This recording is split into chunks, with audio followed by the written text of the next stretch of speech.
recommends that countries continue to apply a risk-based and a scientific approach when implementing travel measures, in accordance with the temporary recommendations of the 9th Emergency Committee.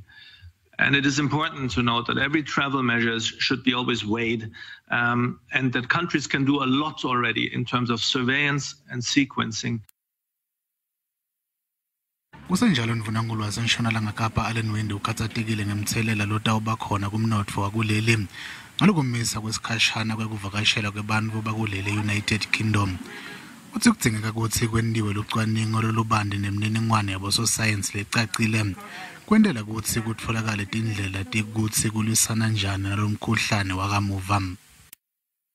I am calling for more research and clearer data on what this variant means.